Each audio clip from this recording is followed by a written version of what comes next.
Hi guys, I'm so excited. We're live and in stereo, and this is the official AS level chemistry class. We are going to talk about AS level chemistry. It's an introduction to AS level chemistry, and we're going to start covering the syllabus from today. I hope you all are excited, and I am excited, so I hope you all are excited as well. And so, without further ado, I'm just going to start off with the basics and then we're going to slowly build on our basics, right? I'm not going to start off with what an atom is, what protons, electrons, and neutrons are. I'll cover that later on when we progress through the syllabus because I am assuming that everybody here who's sitting in this class have given the O level and IGCSE papers and they know what electrons, protons, and neutrons are, and they also know what atoms are. If you don't, then I'll cover that later on because this is a demo class, right? So throughout your syllabus, you need to understand that everything is connected. So I'll connect all of that good stuff which you've studied in O levels after these classes because I want you to be introduced to AS level chemistry in particular. I don't want to bore you guys with atoms, electrons, and protons and neutrons, right? I want to dive deeper into AS level chemistry so that you can wisely choose your teacher. Chale. Without further ado, let's start. Now, the first topic that we are going to cover as part of our AS level is called electronic configuration. And we studied something similar in O levels and IGCSE. We studied that, electronic configuration basically refers to the distribution of electrons. It refers to the distribution of electrons in shells. How electrons are distributed in shells. And when we talked about that in O levels in IGCSE, we realized that hey, if I say sodium has 11 electrons, how would these 11 electrons be distributed? We used to say that the first shell will hold up to a maximum of 2 electrons, the second shell will then accommodate the rest of 8 electrons, and then the third shell, out of this 11, 10 have already been accommodated, and the third shell will accommodate the last electron. That's what we talked about in O levels and IGCSE. So that's roughly the idea behind electronic configuration. But in AS level, you actually learn the theory, you actually learn the reality behind things. It's not so simple as 281, that's just for O level and IGCSE. But here, we're going to learn how electrons are distributed in much more detail, right? And in order to understand that detail, we first of all need to understand the different atomic models throughout history and their limitation. Please don't attack me when I say you have to study the different atomic models because you might have seen those reels on Instagram in which students go like, sir, why did we study that model if all of the models are wrong? And the only thing I say to that is that if you don't know where you've come from, you can never know where you are going, right? So you need to know how things were developed, before going into what the reality is nowadays, right? Because science changes drastically. So you need to understand all of the good stuff and all of the progression in science so that you guys can add on to it later on when you become scientists, right? So first, in order to understand this beautiful electronic configuration, this beautiful concept, we need to understand the different atomic models throughout history, Now, does anybody know when the first atomic model came about? The first atomic model was Dalton's model. John Dalton, you remember in O levels I taught you that famous English teacher, John Dalton. He was this famous English teacher and he came up with his own atomic model. And that was, I believe, around 1803. John Dalton, you know what John Dalton said? John Dalton said that the atoms are basically just tiny balls. That's what he said. That was the first model of the atom. John Dalton said that the atoms are like teeny tiny balls. That's it. He did not mention anything about the subatomic particles like protons, electrons, and neutrons. No bueno, he did not mention that. He did not talk about the internal structure of the atom, the nucleus, the protons, the electrons, the neutrons. He was unable to explain any of that. He didn't know any of that at that point in time, So when he said that atoms are tiny balls, people believed him, But we know that this is the biggest limitation of this model. Why is this model not, why is this model not true in its entirety? Because it does not talk about protons, electrons, and neutrons. It does not talk about the internal structure of the atom. So we realize that, hey, John Dalton might have given the first atomic model, but it has its major limitations. You can't know about the internal structure of an atom just by saying that an atom are like tiny balls, right? Now, after John Dalton, people knew that, okay, science started to progress and different people came into the picture, and there was this one guy, his name was Thomson. Thomson came up with his own model. He added on to John Dalton's model, and he came up with his own model called the plum pudding model. Wow, plum pudding. I think I've spelt it right. If I've spelt it wrong, you guys can, check out the spelling later on. But Thomson, he basically was the guy who discovered the electrons. He called it corpuscles. He called the electrons corpuscles, but the name is so difficult. So then English people changed the name to electrons, right? So Thomson was the guy who actually discovered electrons, and he performed an experiment using cathode rays, and that experiment is not part of your course, but if you want to know more about it, you can search onto YouTube, right? So Thomson was this guy who discovered electrons, and then based on his discovery, he came up with the second atomic model, which he called the plum pudding model, and this was around 1897, if I'm not wrong. Around 1897 he came up with this model. And why did he call it the plum pudding model? What was this model all about? He basically, when he discovered the electrons, he said that the atomic structure is like a plum pudding. Has anybody seen a plum pudding? Or the Brit? Is anybody from Britain here in this class now? Is anybody from Britain? Are you guys from Britain? Yes, no? No? So in Britain, plum pudding is basically a cake with raisins in it. It's literally a cake. I don't know if they sell it nowadays, but it's a cake with raisins in it, right? And the idea, raisins, and the idea behind this model was that Thomson said that the atom is basically like this cake, and the electrons are the raisins on this cake. The electrons are scattered throughout the atom, and they're like the raisins. So he called the cake as the entire atom, and he said that these raisins are basically the electrons. If I show you guys the picture for it, my drawing is pathetic, and a lot of students told me that my drawing is pathetic in O levels and IGCSE, so I moved on to giving you guys more and more pictures, right? So this is one picture of the plum pudding model. I'll show you the other picture of the plum pudding model, and if you see these two pictures, they're literally the same thing, but if you look at these two pictures, he said that this entire space is a ball of positive charge, and the electrons, this entire cake is a ball of positive charge, and the electrons are basically the raisins, which are the negative charges, right? Now we realize that this model also has its own limitations. Why does this model have its own limitations? Because you now know that this is wrong. The positive charge is not spread throughout the atom. Where is the positive charge? The positive charge is not spread. Where do we see the positive charge, everybody? In O levels and IGCSE, we've studied that. Where do we see the positive charge? Where are the protons present? Protons have positive charges, right?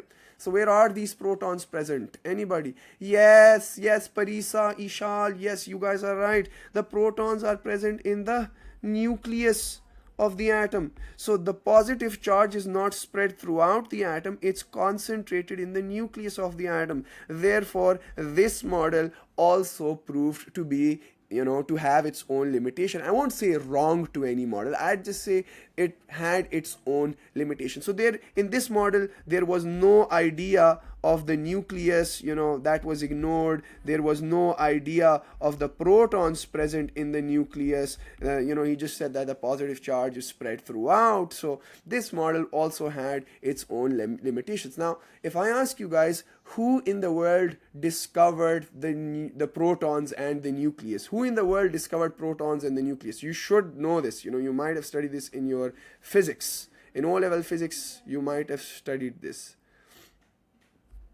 Keep my mic close to me. Can everybody hear me properly? Somebody wrote, said, keep your mic close. Can everybody hear me properly? Mm-hmm. Oh no. Can everybody? Yes, yes. Okay, everybody can hear me properly. Awesome. So as I was saying, no, no, no. You've studied this in your physics, guys. Oh my God, physics mein ratte mar. Yes, Zara. Oh my God, 100 rupees naam for Zara. Zara's right. Zara's like, sir, it was Lord Rutherford. So that was the third person who came into the picture, Lord Rutherford, the third guy. So first it was Dalton. He literally said nothing. He just said atoms are tiny balls. Ignored the entire idea of protons, electrons, and neutrons. And then Thomson came into the picture, and around 1897, about 100 years later, he said that when he discovered the electrons, he said that the electrons are, it's like a plum pudding. The atom is like a plum pudding. The electrons are the raisins, and the entire cake has a positive charge. But that's not true. That's not true, because the positive charge is in the nucleus, in the nucleus. And how did we know that? We knew that through Rutherford's experiment, the gold foil, the famous gold foil experiment. And if I show you that, because oh my God, saying your drawing is pathetic, so if I'll show it to you.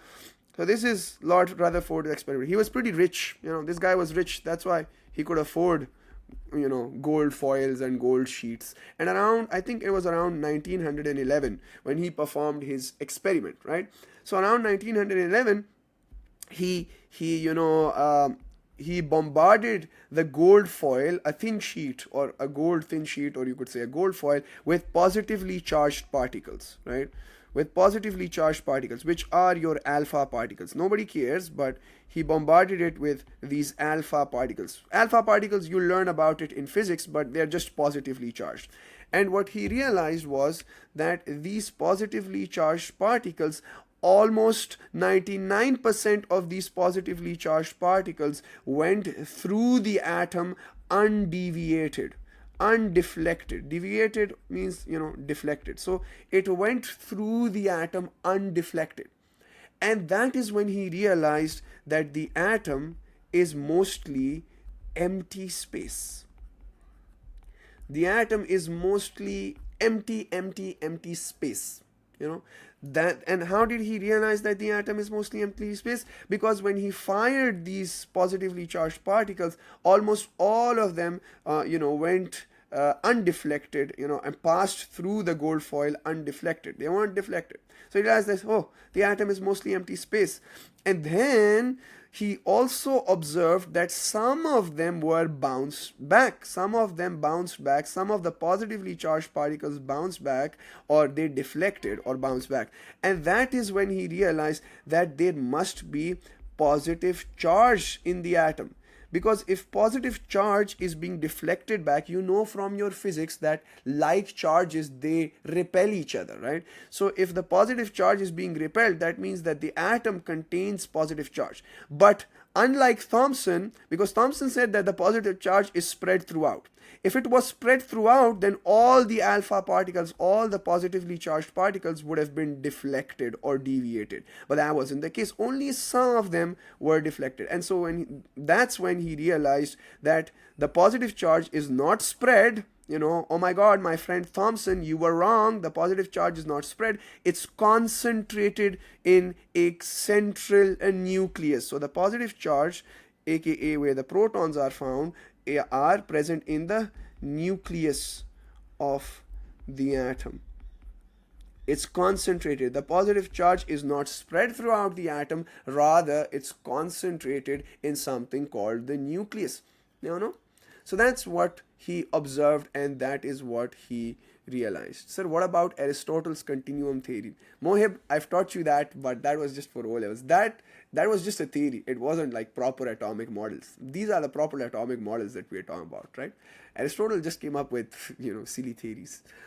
And then Democritus and whatnot. But I'm just talking about the different models, because this is a part of your course. In AS level, students should know all of this. That's what's written in the syllabus. The syllabus is open right in front of my eyes. So the teachers who don't teach this in AS level, they're doing students a major harm, because you need to know the history in order to know where you're going, right? So that's how the Rutherford's model actually proved Thomson's plum pudding model wrong, and he called his model the nuclear model. That was the nuclear model. You might have seen it on Instagram in a lot of reels. Why do we need to know about the plum pudding model? Why do we need to know about the nuclear model if they have their limitations? Well, you need to know. That's what I'm saying. You do need to know, because you'll know how history progressed, how science progressed. It'll be fun. And the problem with nuclear model was, why did he perform this experiment? Probably he was curious, kiddo. I don't know. Probably he was curious and very rich, so he was bored. Probably, I don't know. So he called his model the nuclear model. And then the only thing that Lord Rutherford could not explain was the fact that the electrons and the nucleus, you have the nucleus which is positively charged, and you also have electrons. The thing that he couldn't explain when questioned by a lot of scientists like Sir Suleiman was, why in the hell aren't these electrons spiraling towards the nucleus? Why? Because from your physics that unlike charges attract, right? And we know that electrons are negatively charged and protons are positively charged. So why aren't these electrons being attracted or being spiraled towards the nucleus? Why don't this electron just come towards the nucleus and neutralize? Electrons, protons, pak, khatam, everything's finished, right? Why doesn't this happen? Why are the electrons right here? Why aren't they just coming towards the nucleus and neutralizing? That's what he couldn't explain. He did not have the idea or the concept about shells. He knew nothing about shells, and that is the biggest limitation of Rutherford's model, because he could not answer this simple question of why the electrons don't just spiral towards the nucleus, right? They basically are found in the atom, but why don't they just neutralize and be attracted towards the nucleus completely? And that is when another scientist came into the picture. That scientist was called Bohr, and that was the first model which we studied in O levels and IGCSE. We only studied Bohr's model in O level and IGCSE. So he came 2 years later, around 1913. So this was, I think, around 1911, and Bohr came around 1913. And this is the guy who actually came up with a very clear idea of what the atomic structure was actually in reality, and he called his model the planetary model, the planetary model. This model right here. He called his model the planetary model. Now, what was Bohr's model all about? Bohr mainly talked about this limitation. Bohr said, okay, Rutherford couldn't explain why the electrons are not just neutralized by the nucleus. Why don't they just spiral towards the nucleus? I'll try to explain it. And so when he started to work on his model, he talked mostly about the electrons. And he said, hey, I think that when he performed certain experiments, he realized that there's something called shells, and the electrons are found in those shells.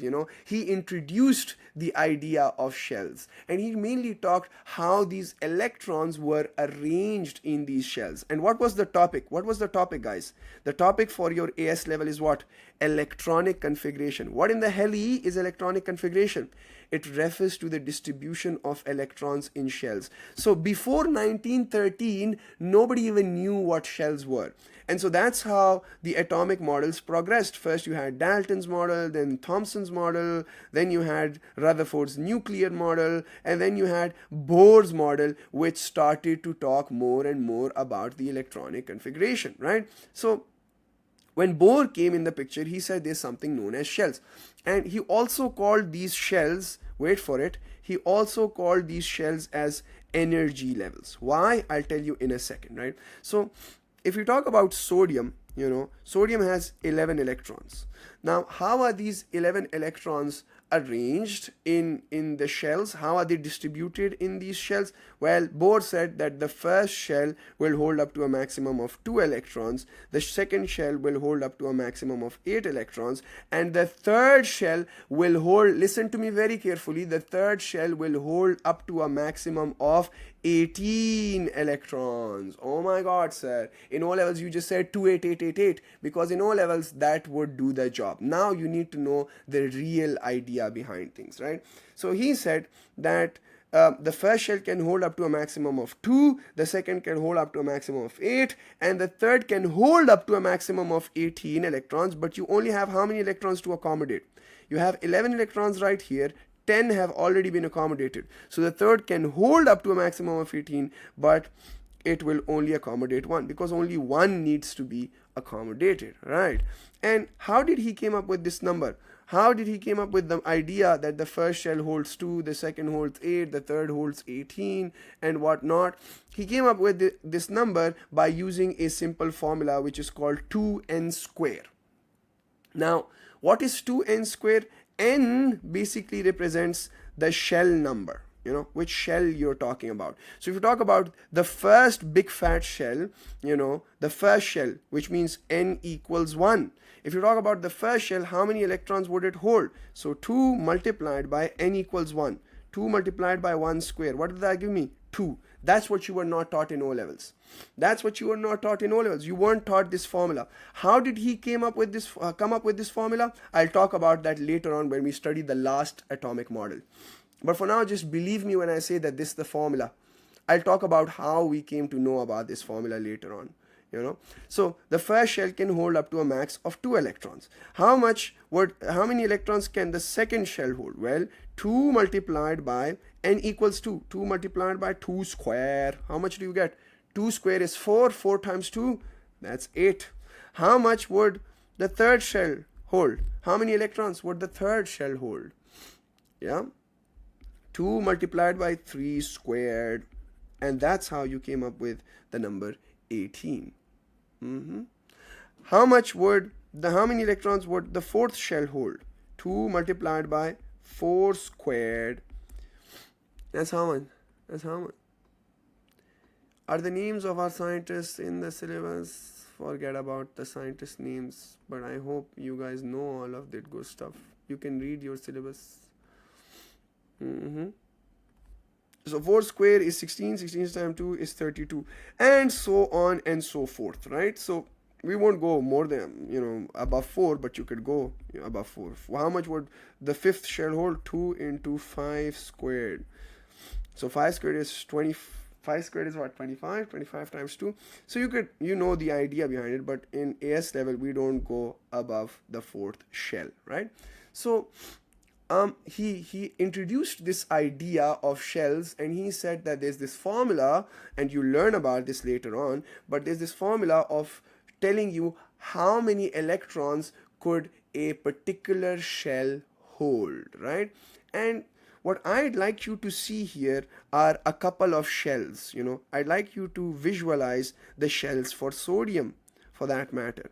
So if I show you sodium right here, that's sodium, right? And we said that the first shell can hold up to a maximum of 2, the second can hold up to a maximum of 8, the third can hold up to a maximum of 18, but sodium only needs to have 1 extra electron accommodated, because how many electrons are there in sodium? There are 11 electrons. So 2, 8, that's 10, and 11 minus 10, that's 1. So you just need to hold 1. The third shell can hold 18, but it just needs to hold 1 more, yeah? Now, the idea is that these shells were also called energy levels by him. He also called these shells energy levels. Now, why did he call these shells energy levels? The examiner will never ask you this, but for your own understanding, because you guys are just coming out of O levels, you're used to the name of shells, and in this class, I would, you know, later on as we progress through the syllabus, I will start to use more and more terms of AS level, right? So why did he call them energy levels? Why did he call these shells as energy levels? He said that the reason why I'm calling them energy levels is because you'll realize that the shells are a certain distance away from the nucleus. So if this was my nucleus right here, let's suppose this is my nucleus, the shells, if I talk about shell number 1, if I talk about shell number 2, if I talk about shell number 3, they are a certain distance away from the nucleus. Like this shell is this much distance distant from the nucleus, this is this much distant from the nucleus, this is this much distant from the nucleus. And the only reason, the only way they could, be far from the nucleus, they could be a certain distance from the nucleus, is if they have certain energies. Only energy can make sure that the electron is not spiraling towards the nucleus and it's holding the electrons right here in this particular shell. So why did he call them energy levels? He said that the shells are at a certain distance from the nucleus, so they must have energy to do so. The only reason they can be a certain distance away from the nucleus and not be, not spiral towards the nucleus is if they have energy to do that. For example, I'll give you an example. Let's suppose you guys are working. The only way you can work, I'm pulling you guys towards me. This is Sir Suleiman. I'm pulling you guys towards the chemistry class. Come here, pull, because I have a lot of attractive force. I'm like, oh my God, I'm the nucleus, I'm the positivity. Be pulled towards me. The only reason that you could be a certain distance away from me is if you have energy. If you did not have energy, you would just spiral towards me. I'd just pull you and you'd be right here in the chemistry class on a Saturday morning in summers, right? So that's the idea. Is the examiner going to ask you this? No, I'm just giving you guys the idea. So he called them energy levels, right? And that's when we came up with a new way of representing electrons in shells. So this is one way of representing electrons in shells by showing, the first shell holds 2, the second holds 8, the third holds 1, maximum of 18, but only 1 for sodium. And they are a certain distance away from the nucleus, which means that they must have energy to be a certain distance away from the nucleus. The only reason why he called them energy levels. So why did he call them energy levels? Is because they must have energy. They must have energy to be a certain distance away from the nucleus. Otherwise, they're just spiral towards the nucleus. Away from the nucleus. So he also called this energy levels. Yeah. And then he came up with a new fun visualization for it. He said, instead of making these circles, let's make energy levels. So I'll show you the art behind it. The art. I think this is it. Yeah. That's pretty much that. So let me just quickly duplicate and duplicate. Yeah. So he said that instead of writing the electrons in this shell format, you could also show it in levels, the energy levels. So the first 2 electrons were in the first energy level, aka the first shell. The second 2 electrons were in the second 8 electrons in the second shell were also in the second energy level. So 2 and then 2, 4, 5, 6, 7, 8. So here are the other 8 electrons, and the last electron is in the third energy level. Makes sense? How easy is this? So instead of showing shells, you could also show energy levels now. Yeah. But the question is, where in the world did he mess up? Instead of showing shells, you could show energy levels, right? Any questions? These level, I haven't talked about orbitals. Wait a moment, please. Like Suleiman, what the hell? Yeah, Ikra, that's how we roll. Acha khair. So that's basically showing the electrons for sodium. Who discovered neutrons? I've taught that in O levels, Rayan. I think it was Bohr and Becker. Bohr and Becker discovered neutrons around 1930, but I don't care. For now, we don't care about that. Yeah. Now, where did Bohr mess up? In O levels, we only study this model up until here, and we don't talk about energy levels, but that's what Bohr said, so you need to know this. And we're going to mostly talk in terms of these energy levels. That's the first shell, n equals 1. That's the second shell, and that's the third shell, right? Now, where did he actually mess up? He messed up when he said that all the electrons, and you need to know all of this good stuff. So all electrons in the same shell have the same energy.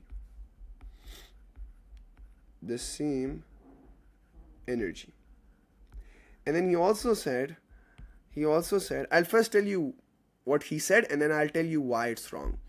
And then he said that electrons orbit the nucleus in a circular path.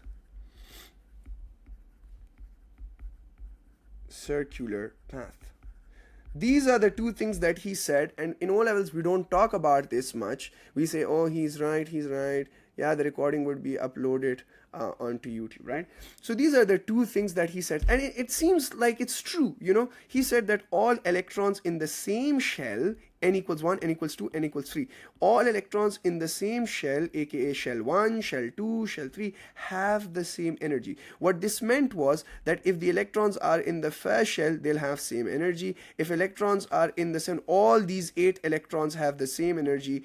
All this there's only one electron here, but let's talk about shell number 2. He said that all the electrons in shell number 2 would have the same energy, and if there were more electrons in shell 3, they would all have the same energy. Similarly, all the electrons in shell 4 would have the same energy. All the electrons in shell 1 would have the same energy. And it seems like that, if you look at this particular diagram, it seems that all 8 electrons have the same energy. They're the same distance from the nucleus. But you know what? That's not true. It seems like it, but that's untrue. And similarly, when he said electrons orbit the nucleus in a circular path, when you look at these shells, you could think that the electrons are orbiting in this path, tawaf kar rahe hain nucleus ka. They're orbiting in this path, It seems like it looks true, it looks like it, but it's untrue. Now the question is, how did we know that these two statements were untrue? Well, there was this guy, you might know about him, you might not know about him. If you are into physics, you might know about him. His name was Erwin Schrodinger. This is the model that we study in our A levels. There's like 2 dots. Erwin Schrodinger. He's the famous black cat dude.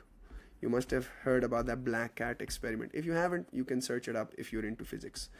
So around 1926, this guy came, and he started to test. Because humans are very curious. They always want to know what's going on. They always want to know whether the previous guy was right. Khud matlab tarneli marte hain. They always want to test whether the previous guy was right. The guy before me, was he right or not? So Erwin Schrodinger started to test these two statements. When Bohr said that all electrons in the same shell have the same energy, he started to test the first statement. And this statement actually bit Bohr in the bum when Erwin Schrodinger actually proved him wrong. Now, how did he prove him wrong? Well, let me tell you how he proved him wrong. Acha, उसने क्या किया? Let's test statement number 1. All the electrons in the same shell have the same energy. What he did was, he took sodium. He said, okay, Bohr, I'm going to test you. I'm going to take sodium and I'm going to arrange it as per your formula, which is 281. So I've arranged them in shells, right? Like this, like so. I've arranged them in shells like so. Or I'll arrange them even in a better way, like this beauty right here. I'll arrange them in energy levels, like you said. Oh my God, I'll have to make this again, because this stupid app doesn't let me copy it or duplicate it directly, so I'll have to make it again. So what he does, now we're testing whether who's gonna become victorious. We're just testing who's gonna become victorious between these two guys. So, oh my God, this is pathetic. Okay, so these are the first two, then the 8, 2, 3, 4, 5, 6, 7, 8, and then the last one. Yeah. So he arranged them in energy levels as well. And then what he did was, he did something very, very interesting. What he did was, he said, hey, if you are saying that these electrons would have the same energy. In a particular shell, all the electrons would have the same energy. Let me actually test it. And the way he tested it was, he started to knock these electrons out. He started to remove these electrons. So knock electrons or remove electrons. So one by one, he started to remove electrons. So he removed this electron, in the third shell, but that's not relevant for us because there are no more electrons in the third shell, so I can't check it. But when he came to the second shell for sodium, he removed this, he removed this, he removed this, he removed this, he removed this, he removed this, he removed this, he removed this, right? He gave it energy and knocked those electrons off. How did he do it? That's not a part of your course. You learn that later on. You learn that later on. But for now, just believe me when I say he started to remove electrons. Pluck the electrons out of the atom. Plucked them, literally. He plucked them. Now, the question is, what should be the energy to remove all of these electrons if Bohr was right? If Bohr was right, to remove all of these electrons, would you require the same energy or would you require different energy? If Bohr was right, would you require the same amount of energy or would you require more energy or less energy to remove all these electrons? Yes, if Bohr was right, everybody's right. So if Bohr's idea was true, to remove all these 8 electrons, it would require the same energy. Only if Bohr was right. But fun fact, we all know what's coming. Bohr was wrong. Out of these 8 electrons, 2 electrons required, a different energy to be removed, and these 6 electrons required a different energy to be removed, right? So what he realized something. He said, hey Bohr, you are wrong. In a particular shell, all the electrons do not have the same energy. It also varies. So in shell number 2, for example, the 2 electrons have different energy compared to these 6 electrons. Why? Because they require different energies to be removed. And that was the idea of, that was the time when the idea of subshells was introduced.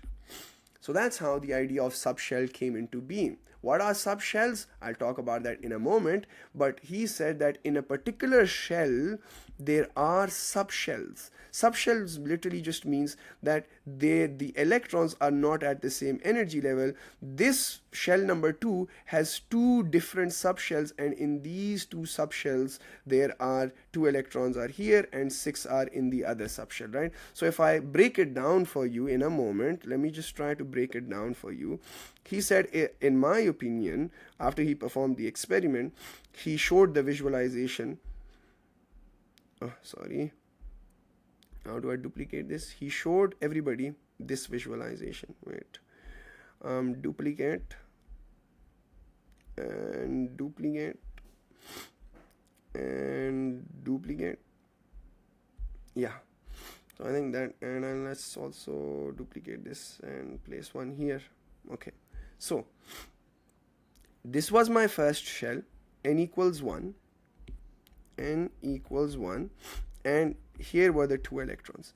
This was my second shell, right? This one. Why can't I select it? This was my second shell right here. Can you see this moving?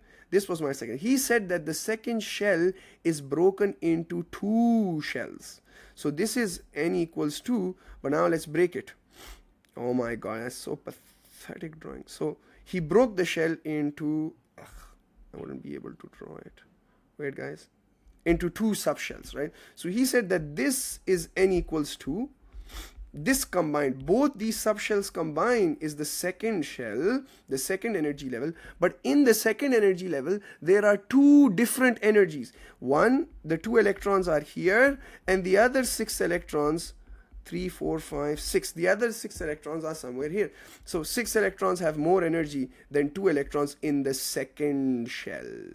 These 6 electrons require, to remove these 6 electrons and to remove these 2 electrons, it required different energies, right? So they must be different distances from the nucleus. It's like, if you want to visualize it, you can think about a room. There's a room on the second floor. There's a room on the second floor. You go to that room on the second floor, and then you stand on the bed in the same room. In the second floor, you can stand on the bed and you can stand on the floor. It's literally like that. So this is the floor and that's the bed, but the room is the same. It's the second shell, but that's the floor, that's the bed. Floor, bed, slightly higher energy. Floor, bed, floor, bed, floor, bed. And similarly, when he looked at other atoms and he started to remove electrons in the third shell, he realized that in the third shell, what the hell? Yeah, in the third shell, it was something like that too. So in the third shell, if we talk about 18 electrons, he realized that some electrons were here, 2 electrons were here, 6 electrons were here, and the others were here. So in the same big shell, there were subshells that were found when he started to knock these electrons, right? Because he realized that the only reason why the energies would be different to remove these electrons is only possible when these electrons are different distances from the nucleus, right? Sir, I joined the class a bit late. What should I do to catch up with yesterday's class? Yesterday's class Yesterday's class I did not teach chemistry, but in today's class you can watch the recording later on. It'll be uploaded onto YouTube. Yeah, that's why I say it's a story. You can't just join in between and expect to understand everything. So that's what he realized. And instead of calling this, shells or energy levels, what he also called them? He combined this bigger number and he called them principal quantum shells. So instead of calling them shells, he called them PQS, or you can also call them PQN, principal quantum number, because his model was called, Erwin Schrodinger's model was called the quantum model, which you study in AS level. So that's the quantum model, 1926. So instead of calling them shells like Bohr did, he now called these shells as principal quantum shells. Just changed the name for it, and he called it principal quantum shells or quantum shells or principal quantum number. I call it PQS, PQN, principal quantum shell or principal quantum number. And in this principal quantum shells, there are different subshells. So in the second principal quantum number or PQS, there were 2 subshells. In the third one, there were 3 subshells. He performed experiments, He just kept on removing electrons. In the first one, there was just 1 subshell. Yeah. So the first PQS contained 1 subshell. The second PQS contained 2 subshells. The third PQS contained 3 subshells. And the fourth would obviously contain how many subshells? 4 subshells, right? And the fifth principal quantum number would contain how many subshells? 5 subshells. That's how easy it is. So if I ask you, hey, in principal quantum number 1, how many subshells are there? 1 subshell. In principal quantum number 2, how many subshells are there? There are 2 subshells. And how did he figure this out? He just removed electrons and found the fact, and realized the fact that some electrons require more energy to be removed, some electrons require less energy to be removed. So not all the electrons in the same shell have the same energy. That's what he proved. That's when he proved Bohr to be wrong. Bohr said that all the electrons in the same shell should have the same energy. But that wasn't the case. Some electrons had more energy, some electrons had less energy. More energy, some had less energy. The farther you are from the nucleus, the more energy you have. You know, the farther you are from Sir Suleiman's life class, that means I can't pull you. You have more energy. You're farther away from me. So these electrons had more energy. These electrons have less energy. These electrons have more energy. These have less energy. These have the least energy in this third shell. Yeah. So n equals 2, n equals 3 has 3 subshells. N equals 4 has 4 subshells. You know, and yeah, that's that. Now if I show you guys the circular version, some of you guys may not be able to visualize it like this, so I'll try my best to show you guys in the form of shells. It becomes a little complicated if I show you these circles, but I can try. So I can try, yeah. So if you look at sodium, what really happened was that in the first shell, you know, there were 2 electrons, but in the second principal quantum number, aka the second shell, I'll call this the principal quantum shell or the second shell. In the second shell, it was split into 2. 2 electrons had a different energy compared to the other 6 electrons. In the third principal, so these 2 subshells combine to give you the second principal quantum number. These 2 subshells combine to give you the second, a big fat shell, you know. These 3 subshells, these 3 right here, these 3, the one in yellow, these 3 subshells combine together to give you the third principal quantum number, you know. So the third PQN or the third PQS is split into 3 subshells. This is split, 2 is split into 2 subshells, and one just has a single subshell. Yeah, makes sense? Makes sense. Bore कौन था मैं नाम भूल गया. नाम भूल गया. You literally said bore कौन था मैं नाम भूल गया. Yeah, it's easy. Yeah, it's fun. It's fun. It's fun. Yeah, it's like you are in the second floor room, but you're just on the floor, and here on you're on the bed. Floor, bed, floor, bed. Because here this is closer to the nucleus, so you're closer to the ground if you're on the floor. But if you're on the bed, you're further away from the ground.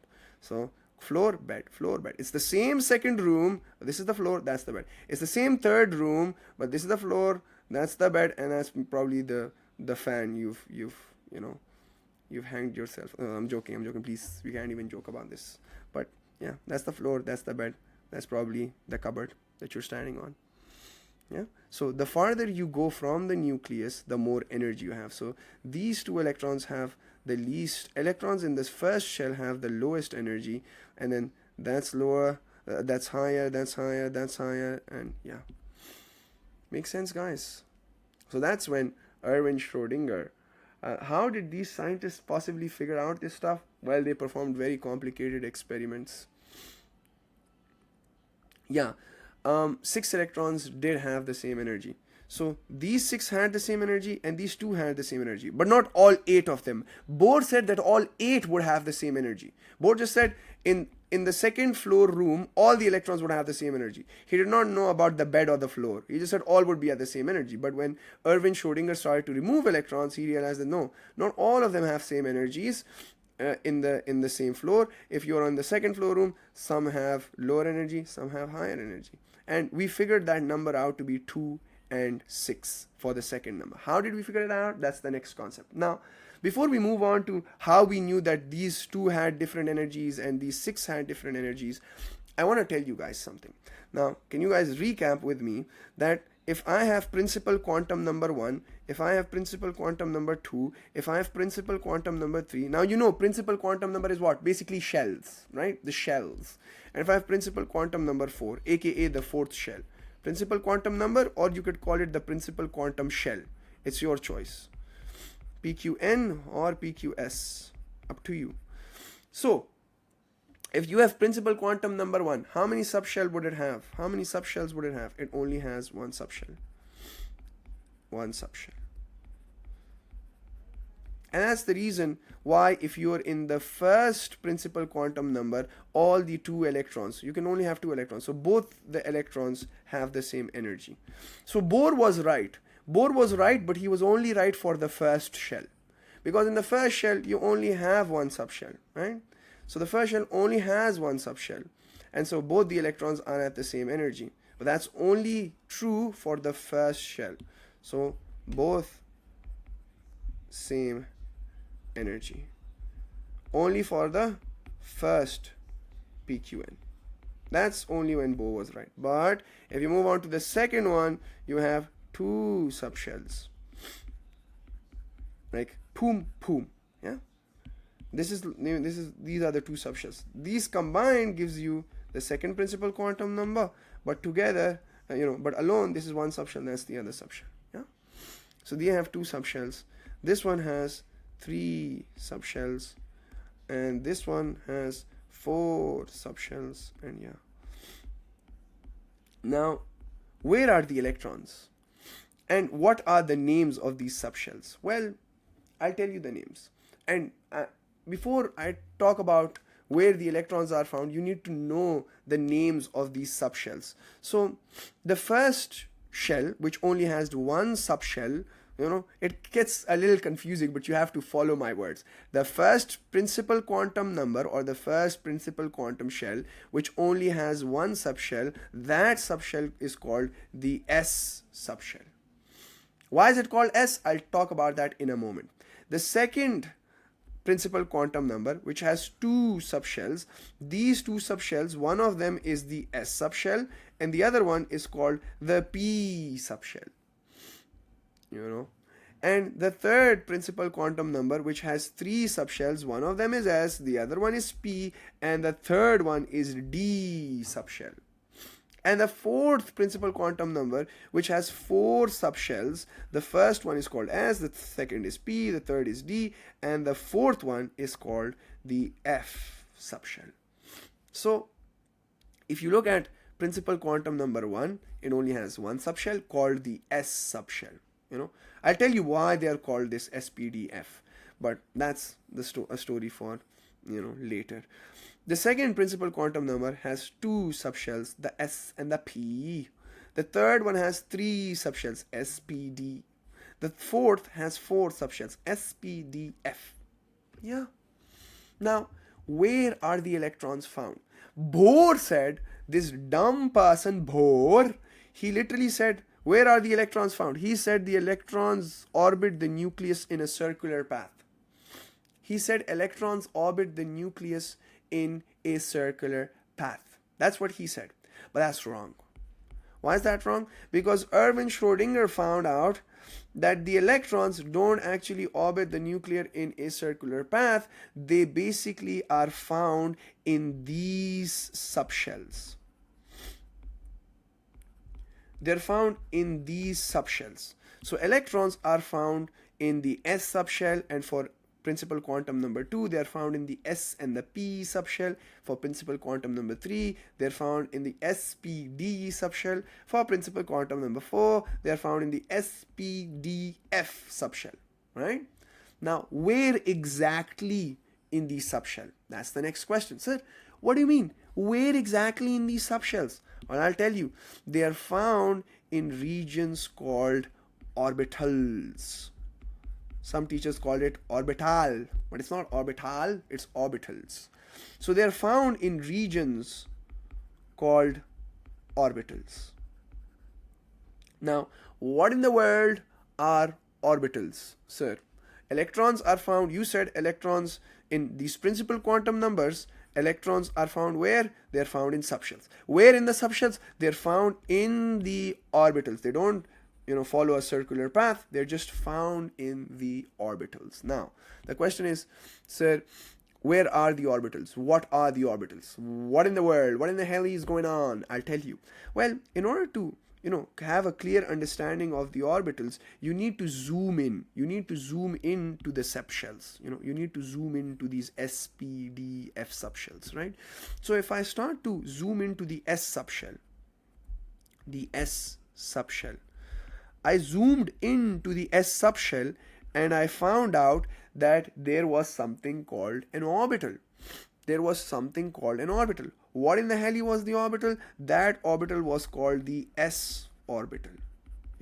So in the S subshell, you have an orbital called the S orbital. S subshell, I zoomed into it. I found out that there is an S orbital in the S subshell, right? Now, if I show you that orbital, it looks something like this. So I've said, please show us how this orbital looked. Where were these electrons? How was this orbital? No, no, no, no, no. That's how the orbital looked, literally. So I zoomed I went into the first S subshell, and inside the S subshell, I found out that there is the S orbital. And this orbital right here has the electron. Now, you need to keep in mind that orbitals are just they're just regions, they're region in space. It's just a region in space where there's a high probability,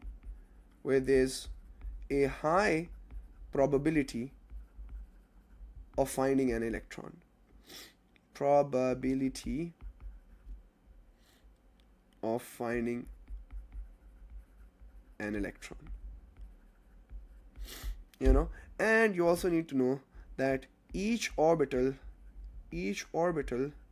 holds a maximum of 2 electrons. Holds a max of 2 electrons. These are the two things that you need to know about orbital. So how does how did the S orbital look like? The S orbital looked something like this. It looked like a sphere. That's why it's called S. S means sphere. Yeah. So the S orbital looked like a sphere. And what exactly is an orbital? It's just a region in space where there's a high probability of finding an electron, like about 95%. About 95%. So you realize that the electrons don't follow these. If I talk about these two electrons are not going to follow a circular path. They can be found anywhere in this orbital. They can be found here, here, here, here, here, here. That's why you can see a lot of dots. These dots are just pictures taken of the atom after every nanosecond. The atom, we just took pictures of the atom after every nanosecond. Picture, picture, picture, picture. And these dots are representing the position of the electron at that point in time. That's why I said that the orbital is just a region of space where there's a high probability, about 95%, of finding an electron. And he said that there's no such thing as a circular path. There's no such thing, because he figured that out. When he took the picture of atoms at different point in time, he figured out that this electron was sometimes here, it was sometimes here, it was sometimes here, here, here, here, here, here. So it was all over the place. These electrons were not following a fixed circular path, rather they were found anywhere in this S orbital. And that is when we realized that the shell is not, remember, this shell is an imaginary circle. Shell is not a hard boundary. This shell is not a hard boundary, everybody. No bueno. This is not a hard boundary. It's not like if you look at an atom, you'll see this hard boundary. No, it's just a representation that electrons can be found anywhere in this boundary. 95% of the time, electrons would be here in this boundary. And this is just an imaginary boundary. And if you've studied mathematics, it's like loci. It's like a distance from the nucleus. So inside this distance, inside this circular distance, inside this loci, electrons can be found anywhere. And that is what the S orbital looked like. Orbitals are regions of space where there's a high probability of finding an electron. Because fun fact, guys, you can't know the exact position of the electron at the exact time. You'll have to take a picture. You'll know where it was after you've taken the picture, but you don't, even till date, we don't know where the electron is in the nucleus. We know there's a 95% chance of finding the electron in this particular region. That's so fascinating, but we can't, get a hold of it in real time. You can't get a hold of where the electron is. After you've taken the picture, then you'll know, oh, it was here, it was here, it was here. And through very complex mathematical equations which Schrodinger, developed, you can actually estimate it. And remember, the day that humans can actually figure out the position of electron, the day that we know in real time where the electron is, you can actually control time. You can actually go back in time. You can actually, perform teleportation. That's how beautiful electrons are. But that's the beauty of nature. We know that electrons would be here, but in real time we can't figure it out. We then say that orbitals are just regions of space where there's a high probability of finding an electron. There's no such thing as a hard boundary. The shells are not hard boundaries. They're just loci, L-O-C-I, loci, if you know math. They're just loci. They're just distances from the nucleus, and inside this distance, there's a 95% probability of finding the electron. And that's how the s orbital looked like. And I'll, punch in the definition for orbital even. This is the definition. You need to write this in the exam, but I'll also punch it for you. Yeah, one here and here. So you could use any of the two. I think I took this snippet from the Peace and Excel book, and I think this is from the Cambridge book. So what is an orbital? It's a region of space occupied by one or two electrons, or you could say, I don't like this definition. Don't write it. An orbital is a region around the nucleus of an atom that can hold up. I don't like this definition even. Please write my definition in the exam.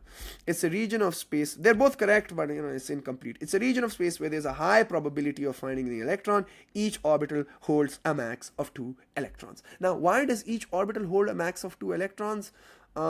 That we'll figure out later on. No, a beautiful question by Bilal. Bilal said, sir, is each orbital holding 2 electrons only true for the s orbital? Any orbital will hold, 2 electrons. Any orbital will hold 2 electrons. Any orbital. Max 2. Why max 2? You'll learn that later on. Yeah, if you guys are getting disconnected, I can't repeat it. Yeah, you can watch the recording later on. But that's so beautiful. That's so beautiful. And that's how the s orbital looked like. Let me show you how the s orbital looks. So in the exam, oh, that's pathetic. In the exam, sometimes in the exam, they say draw the s orbital. The s orbital is this. In the exam, when they say draw the s orbital, that's how you need to draw it. You just need to draw a sphere. That's it. How many electrons would the s orbital hold? How many electrons would the s orbital hold? A max of 2 electrons. Each orbital can hold a max of 2 electrons. So in the exam, when they say draw the s orbital, you just need to draw a circle. That's it.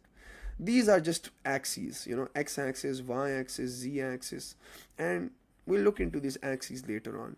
Because it's just perspective. You can call this the z-axis, you can call this the x-axis, you can call this the y-axis, you can switch the x, y, you can call this the y, and this the x, this the z, this the z, this the y, this the z. It's just how you look at it, yeah? But we don't care about the axis, we just need to draw the s orbital. So that's how we draw the beautiful s. I'm just shading it because I like shading, And if I show it to you on the axes, fine. If you want to know, I show it to you on the axis. So that's my axis. And I show you, oops, my bad. Yeah, that's crazy, man. I'm so pathetic at drawing that I can't even draw a proper circle. Ah, my bad. Wait a second, peeps. Ooh, yeah, that's the s orbital. That's how it looked. So electron can be found anywhere in this s orbital. There's a very high probability of finding an electron. 95%, guys. 95%. You can call this the y-axis, the z-axis, the x-axis. It doesn't really matter because it just depends on how you're looking at it. You can call this x, this y, this z. Doesn't matter. So that's the first orbital for you guys. So what we did was we looked at principal quantum number 1 and we said that there's only one subshell.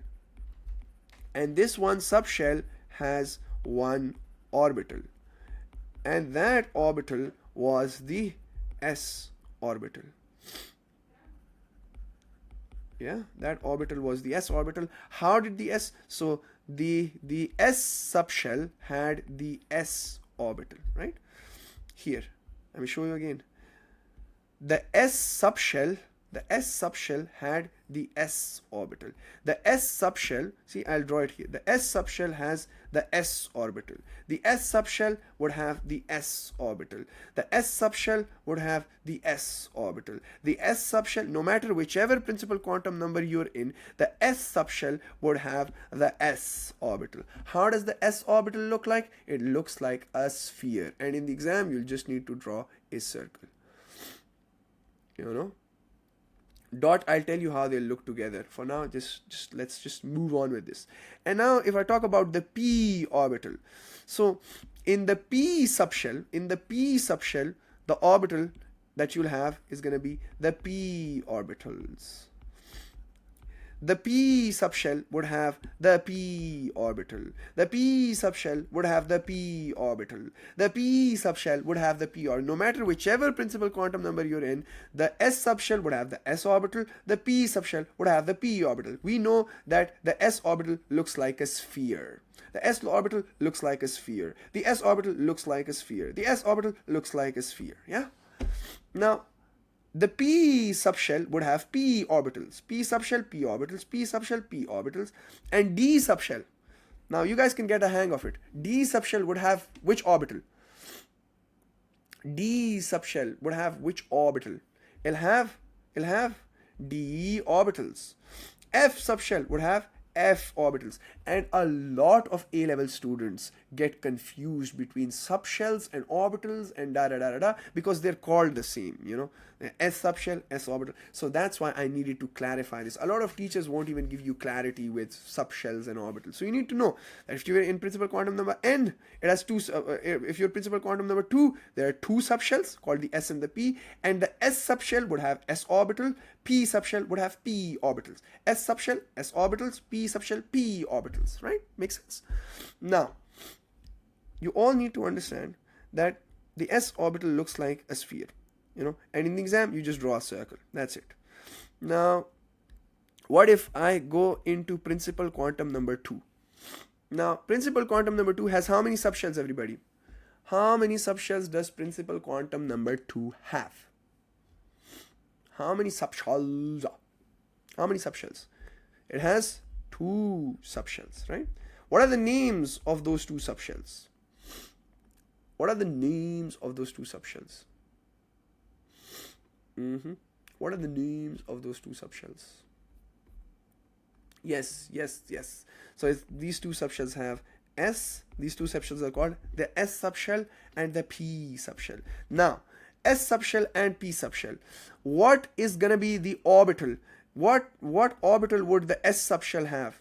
That's called the S orbital. What orbital would the P subshell have? That's called the P orbital. How does the S orbital look like? The S orbital looks like a sphere or a circle. You'll write circle, but it looks like a sphere. But in the exam, you're not expected to write to make 3D diagrams. Yeah.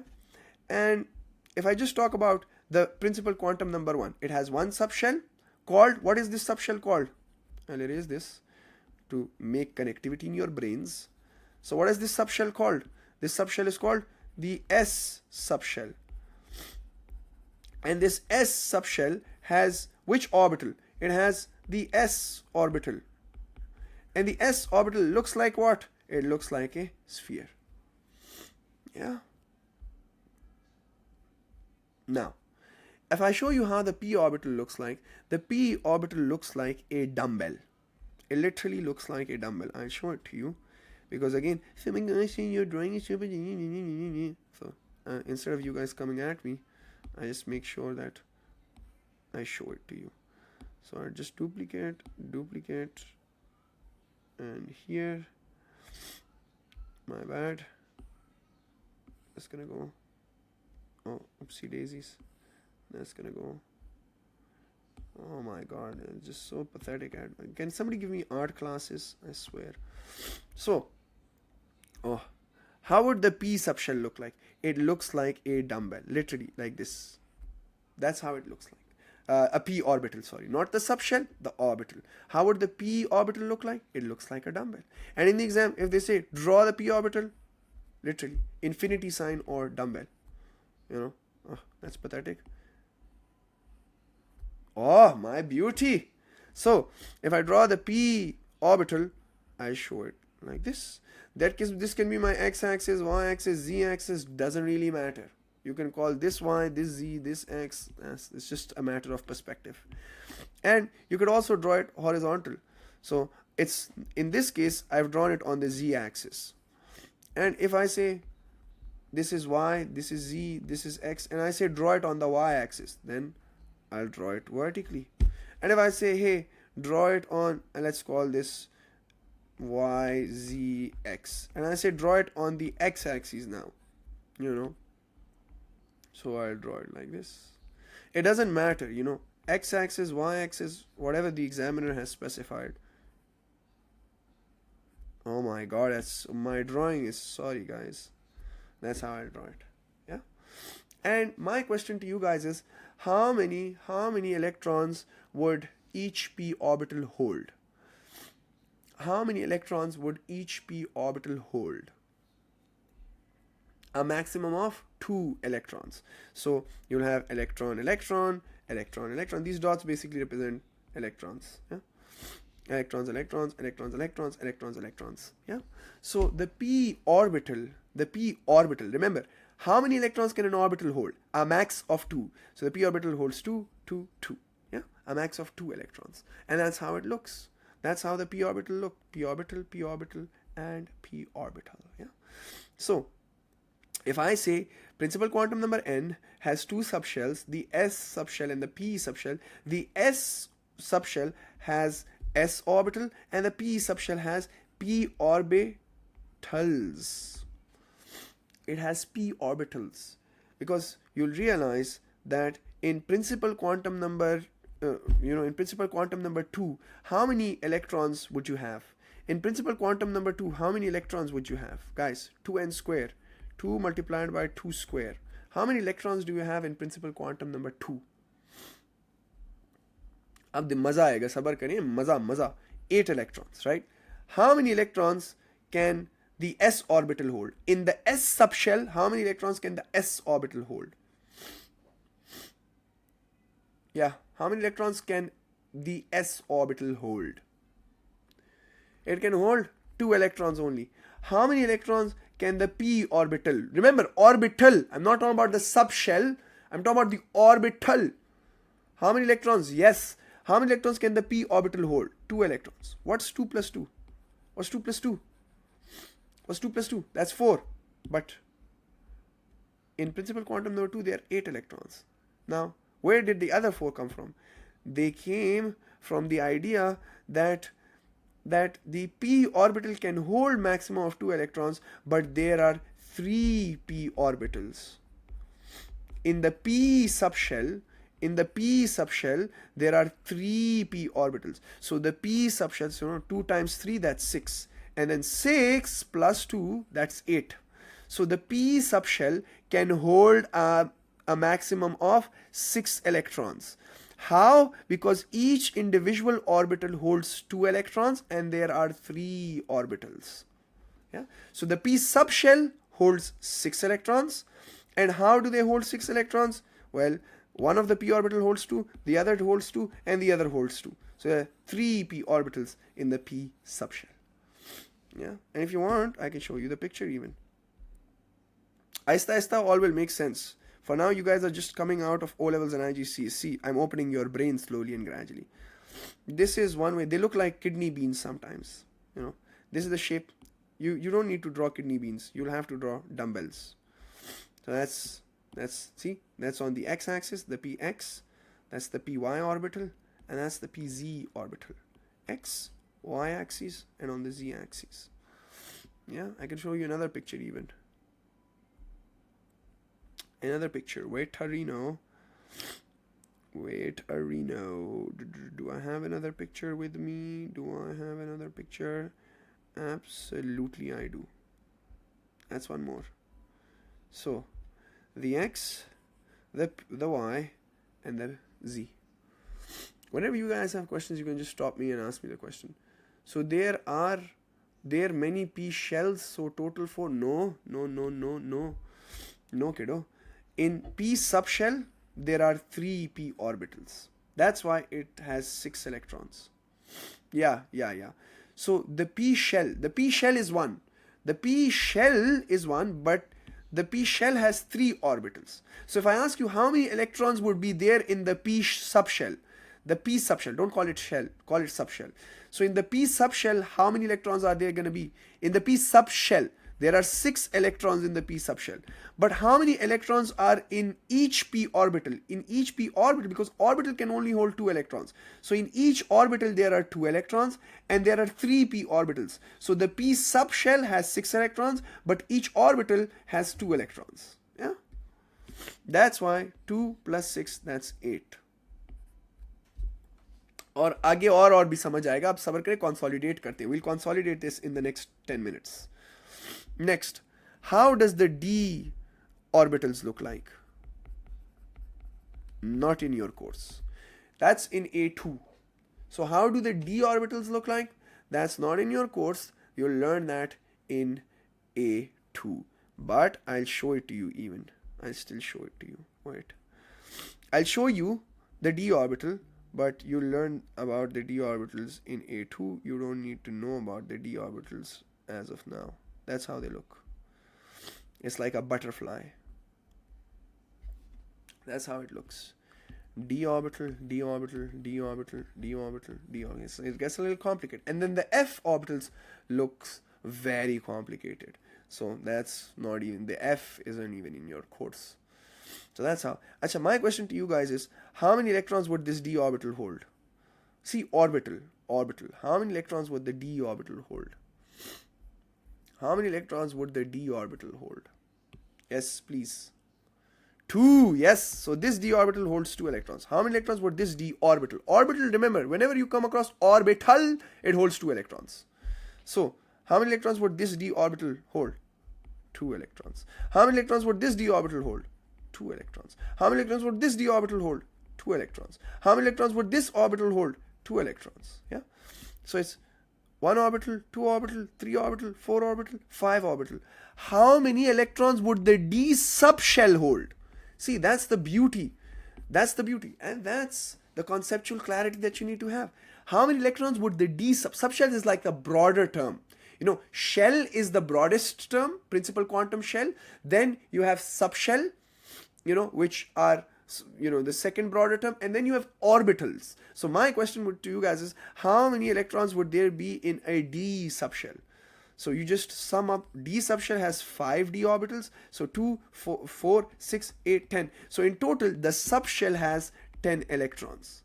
Why? Because it has 5 orbitals. 1, 2, 3, 4, 5. So the d subshell has 5 d orbitals. Each orbital has 2 electrons, but this subshell, in the subshell basically is like how many total orbitals you have. If I want to define the subshell, subshells in reality, subshells, what are subshells in reality? In reality, subshells can either be an orbital, subshell can either be an orbital, or this is how you can even define it. The examiner will never ask you the definition, but you can define it. It can either be an orbital or a combination. A subshell is an orbital or a combination of orbitals. Why did I say it's an orbital? Sir, why didn't you just say it's a combination of orbital? You know, combination. We are combining all the orbitals. A subshell is a combination of orbital. So p subshell, combine these orbitals, 3p orbitals, and aka 6 electrons. D subshell, combine all the orbitals, 5d orbitals, aka 10 electrons. Yeah. And then why did I say it? A subshell can also be an orbital, because the s subshell is just an s orbital. You know, it'll start to make sense to you now. The s subshell is not a combination of s orbitals. There's only one orbital. In the s subshell, there's only one orbital, the s orbital. So the s subshell is effectively the s orbital. That's why I defined subshell as it can either be an orbital in case of the s subshell, because s subshell is what? It's the s orbital. And it can also be a combination of orbitals, because the s subshell is just an orbital, but the p subshell is the combination of 3p orbitals. The d subshell is a combination of 5d orbitals. Yeah? Makes sense? Kitna maze ka hai yaar. AS is so fun. And mind you, AS is difficult than A2, because in AS there's a huge jump from O level to AS level. A2 is pretty easy and the course is very short. So AS course is lengthy compared to A2. So I'll make sure to make your concept so strong that even if I don't get to teach A2, you guys will be Gucci. Now I'm going to consolidate everything for you guys. In the next 5 minutes, there's just a call that I need to attend, and then I'll consolidate everything. I hope everybody's enjoying the class, yeah? Continue. Last concepts. I'm just consolidating everything. बस और मैं कुछ नहीं पढ़ा रहा. I'm just consolidating everything. Promise. अब ये consolidation, this consolidation is the summary of the entire class. What do I mean by this? Well, let's consolidate everything. Principal quantum number, the broadest term. Subshell, the second broadest term. And then you have total number of electrons. Now, principal quantum number 1. Principal quantum number 2, principal quantum number 3, principal quantum number 4. How many subshells would principal quantum number have? One subshell, that is the S subshell. 2, it has 2 subshells, S and P. 3, it has 3 subshells, S, P, D. 4, it has 4 subshells, S, P, D, F. Right? How many electrons are there? 2n square. So 1, you insert the number of principal quantum number, where n is principal quantum number. Yeah. So 2 times 1 ka square, that's 2. Here, that's what? 8. That's 18. That's 32. Yeah?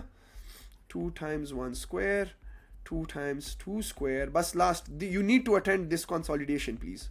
2 times 3 square. 2 times 4 square. Yeah? Done. Now, how many electrons are in each subshell? So now I'm going to zoom into these subshells. How many electrons are there in each subshells, right? So you have S subshell, you have P subshell, you have D subshell, and you have F subshell, right? Let's suppose we're talking about principal quantum number 4. Let's suppose. So S subshell has 1 orbital, which is the S orbital. Total electrons, 2 electrons. Why? Because I'll say it has 1 S orbital. So 2 electrons. P subshell. P has how many electrons? P has how many electrons? 6 electrons. Why? Because there are 3 orbitals. 3 what orbitals? 3 p orbitals. D subshell has 5 d orbitals. 5 d orbitals. And so 5 times 2, you have 10 electrons in the D subshell, because each orbital can hold a max of 2 electrons. F has 7 orbitals. Not in your course. 7 times 2, maximum 14 electrons, right? Now, if I ask you, how many electrons does the S subshell hold? That's 2. How many electrons does the P subshell hold? That's 6. How many electrons does a P orbital hold? How many electrons does a P orbital hold? That's the next one. See, orbital 2, direct 2. 2 should come to your brain. I'll also show you the orbital. Yeah, 2. See? Orbital is a boundary within which there's a 95% chance of finding an electron. That's a beautiful definition, I say. And it holds up a maximum of 2 electrons. Done? Oh, my bad. See, kitni achhi pictures dikha raha hu, sir. Your drawing was pathetic in O levels. Yes, I know. And even now it's pathetic, but yeah. Now, next. Now, how many orbitals? See, now you know that there are 6 electrons. So, how many orbitals? 1s orbital, 3p orbitals, 5d. And you can also do reverse working. Well, how do I know you can do reverse work? See, the S subshell can hold 2, and the S and P maximum of 8 electrons. So if the S is 2 and in total you have 8 electrons, how many electrons would the P subshell hold? Now a moment, please. मुझे call आ रही है, 1 second. Aslam. Acha. So see, you could have even done reverse working. So if the S can hold 2 electrons, S subshell, that means the S subshell can hold 2 electrons. Bas, S subshell is an S orbital. S subshell is an S orbital. It can hold 2 electrons. P subshell ki baat karon. So if S can hold 2, the S orbital, the S subshell ki baat karon. S subshell is an S orbital. Please realize that. So if the S subshell can hold 2 electrons, how many electrons would the P subshell hold? Because max is 8. So 8 minus 2, that's 6. And so how many orbitals would be there in the P subshell? Each orbital can hold 2 electrons only. So in the P subshell, 6 divided by 2. In the P subshell, you'd have 3 orbitals. So you could also have done reverse working. How did I know that F has 7 orbitals? Well, I knew it because S can hold 2, P subshell can hold 6, D subshell can hold 10. Can you add them up? That's 18. That's 18, everybody, right? 2, 6, 10. So that's 10 plus 6 is 16, 17, 18. Now, I want you guys to take these 32 and subtract 18 from it. That's how many electrons would be there in the F subshell. So how many electrons would be there in the F subshell? Resume the recording. So as I was saying, see, you could say 32 minus 18. What do you get, guys? What do you get? 16? 16. So the F subshell can hold 16. 16 है कि क्या? 16 आता है. 32 minus 18, 16 ही आ रहा है ना. अच्छा ये आ रहे हैं messages. I thought somebody is like crazy. 14. It's not 14. 16. It's not 16. It's 14. My math is weak. Yeah. So 14, and then divided by 2, because each orbital can hold 2 electrons. So how many orbitals would there be? 7 orbitals. That's how I knew it. That's how I knew it. So that's how Sir Suleiman had figured out the number of orbitals. Yeah. If you have the number of electrons in a particular subshell, just divided by 2, you would get the orbitals. See, I know S subshell has 2 electrons, divided by 2, 1 orbital. P, 6 electrons, divided by 2, 3 orbitals. D, 10 electrons, divided by 2, 5 orbitals. F, 14 electrons, divided by 2, 7. Yeah. How did I know that P had 3 orbitals to give 6 electrons? I hope it is clear now. I knew that it had 3 orbitals because in total, the principal quantum number 2 has 8. So if S subshell has 2, P must have 6. And 6 electrons means that there are 3 orbitals, because each orbital can hold max of 2 electrons. I knew everything from this number, this total number. Make sense? Acha ji. Fun fact. Chalo. Now if I say how many orbitals are there in principal quantum number 4? How many orbitals are there in principal quantum number 4? So it's 1 plus 3 plus 5 plus 7. What do we get? What do we get, guys? Help me out. 12, 15, 16? 16 orbitals. Not 18, 16. 5 plus 3 is 8. 8 plus 1, 9. 9 plus 7, 16. 16 orbitals in total in principal quantum number 4, in the broadest term. Or what you could have done is, you could have said, hey, principal quantum number 4 is 4 ka square into 2. How many electrons would it have? 32 electrons? It would have 32 electrons, right? So 32 electrons, each orbital can hold 2 electrons. So 32 divided by 2, that gives me 16. So you could have also figured out 16 like this. So it's just, a lot of combinations, Now, I'm going to ask you guys a couple of questions, and you'll have to answer this so that I know that everybody is Gucci. Yeah, there are so many chats so many DMs, but if you have questions, just do ask them. That looks like a bow. Yeah, just ask them using the mic, guys. Yeah, because DMs padna mushkil ho jate, just raise your hand and I'll ask you to unmute yourself. Now, in principal quantum number 4. Principal quantum number 4. That's my principal quantum number 4. How many number of electrons do I have? That's the first question.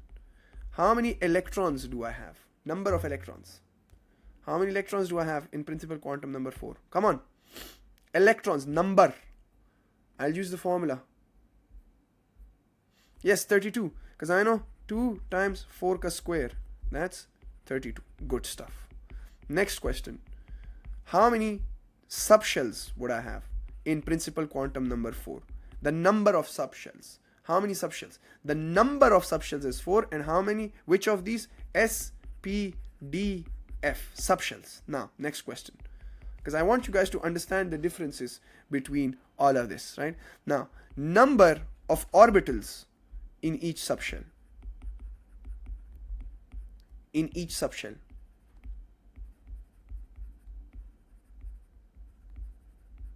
Yeah, number of orbitals in each subshell.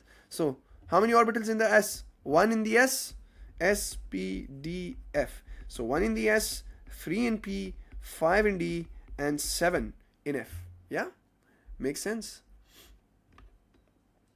Makes sense, everybody. Chartered accountant is crazy. Okay, continuing. Last. Maximum number of electrons in an orbital. Max number of electrons in an orbital. In orbital. Yes. 2 electrons. Max 2. No more than 2. No less than 2. No more than 2. Well, it can be less than 2, but no more than 2. Because if it's hydrogen, it will only have 1 electron. Yeah. Now, max number of electrons in the S orbital. Max number of electrons in the S orbital. That's 2. Max number of electrons in the P orbital.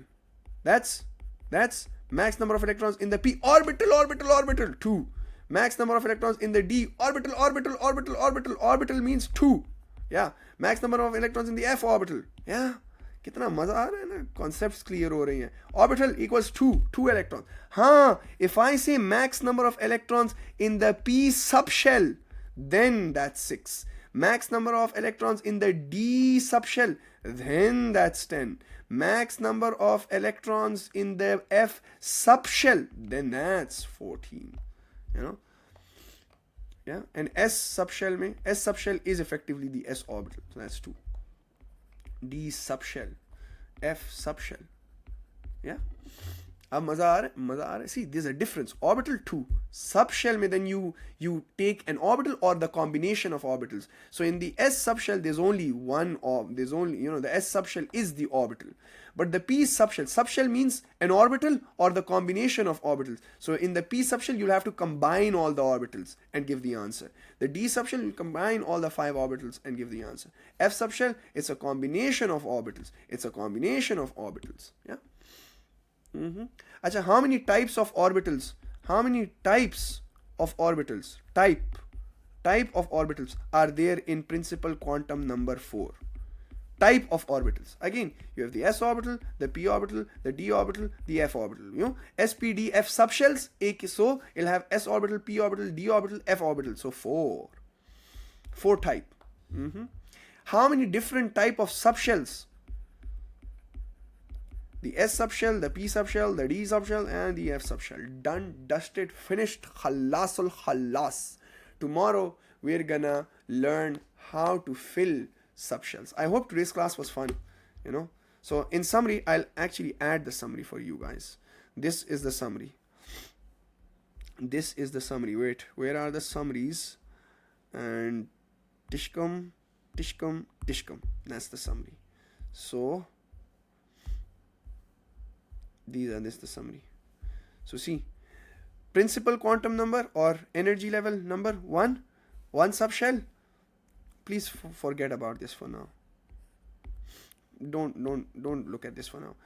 Energy level 1, number of subshells 1, 2 subshells 2, S and P, 3 SPD, 4 SPDF.